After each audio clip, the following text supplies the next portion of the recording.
मुल्क की सबसे बड़ी पार्टी को फौज से लड़ाने की साजिश की जा रही है। मुल्क की सबसे बड़ी पार्टी को फौज के खिलाफ खड़ा कर देने से ज्यादा खतरनाक कुछ नहीं, इमरान खान कहते हैं। ऐसा तासुर दिया जा रहा है कि पीटीआई पाक फौज के खिलाफ है। रजीम चेंज की साजिश करने वाले ही लड़ाई कराने की साजिश के पीछे हैं। पीटीआई को तोड़ने का मंसूबा बना लिया गया।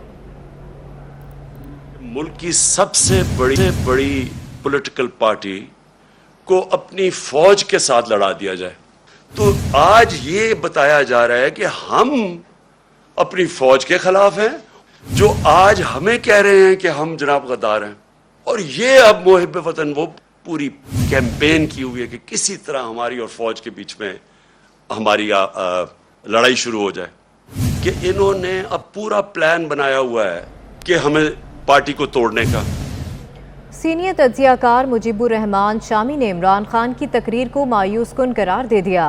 कहते हैं इमरान खान को अपनी तकरीर में शहबाज गिल की गुफ्तगू से इजहार लाताल्लुकी करना चाहिए था।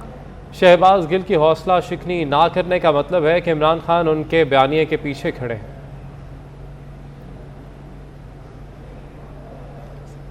अगर तहरीक इंसाफ जो है वो फौज के मुकाबले खड़ी होती है, इसका नुकसान होगा, तहरीक इंसाफ को भी होगा और पाकिस्तानी सियासत को भी होगा और हमारे इदारों को भी होगा। लेकिन वो खुद उनका रोल इसमें क्या है कि वजाहत उन्होंने नहीं की। शहबाज गिल साहब उनके चीफ ऑफ स्टाफ हैं, उन्होंने गैर जिम्मेदाराना गुफ्तगू की है। आज खान साहब ने अपने आप को डिस्टेंस नहीं किया उनके बयानिए से, उनकी गुफ्तगू से, और अगर वो अदारे लाताल्लुकी कर देते तो इससे जो उनके फॉलोअर्स हैं उनको मामला समझने में मदद मिलती। लेकिन उन्होंने जो अबहाम रखा है और शहबाज गिल साहब की हौसला शिकनी नहीं की, इससे तो ये तासुर फैलेगा कि उनके बयानिए के पीछे खुद खान साहब मौजूद है। और खुदा न खास्ता ऐसी बात है तो फिर तो किसी दूसरे को बोलते इल्जाम क्या रह सकते, तो कोई दूसरा साजिश कर रहा है, कोई दूसरा कोशिश कर रहा है, तो फिर तहरीक इंसाफ जो है खुद ही एक रास्ते पर चल निकली है, इसका नतीजा जो है उसके हाथ में भी अच्छा नहीं होगा और कौमी सियासत को भी इससे नुकसान पहुंचेगा। ये तो उन्होंने देखा, ये बातें तो जब से उनका इख्तियार खत्म हुआ है वो मुसलसल ये बातें दोहरा रहे हैं। इसमें तो कोई नई बात, उन्होंने वही बातें कही हैं जो पहले कहते आ रहे हैं। लोग तो तवक्को कर रहे थे कि वो शहबाज गिल के बयानिए पर अपना रद्द-ए-अमल देंगे और इसमें वजाहत करेंगे कि तहरीक इंसाफ और वो खुद जो है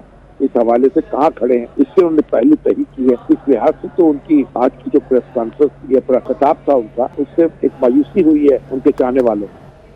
तो मुल्क की सबसे बड़ी पार्टी को फौज से लड़ाने की साजिश की जा रही है। मुल्क की सबसे बड़ी पार्टी को फौज के खिलाफ खड़ा कर देने से ज़्यादा खतरनाक कुछ नहीं। इमरान खान की जानिब से आज प्रेस कॉन्फ्रेंस की गई।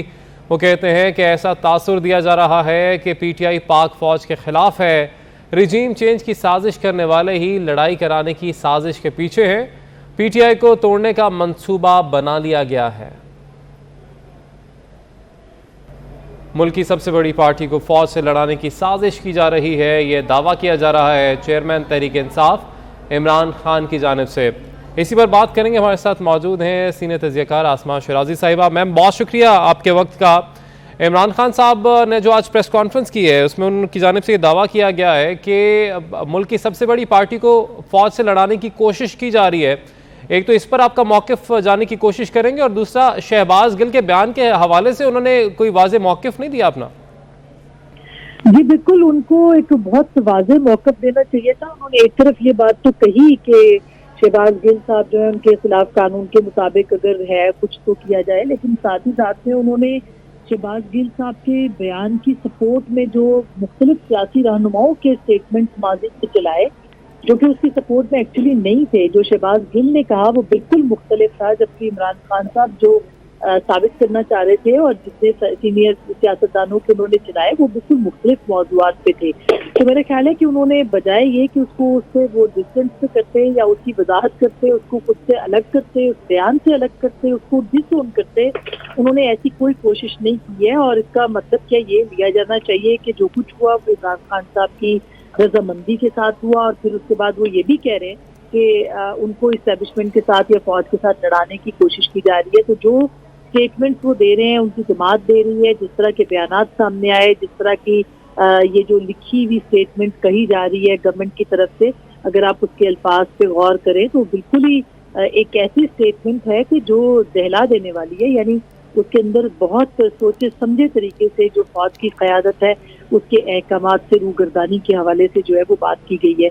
तो एक तो उन्होंने उनको खुद को डिटैच करना चाहिए था उससे, वो उन्होंने नहीं किया।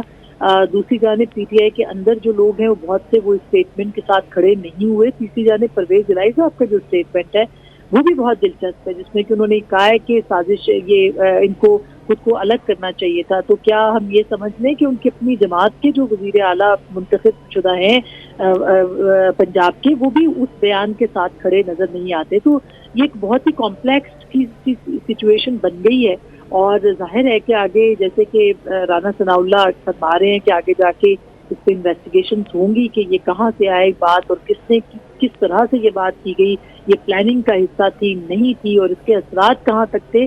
तो फिर मेरा ख्याल है कि तहरीके इंसाफ की क़यादत के लिए वहाँ मुश्किलात बढ़ सकती हैं। ठीक है, बहुत शुक्रिया सीनियर तज़ियाकार आसमा शिराजी साहबा और 24 न्यूज़ से गुफ्तगू कर रही थी।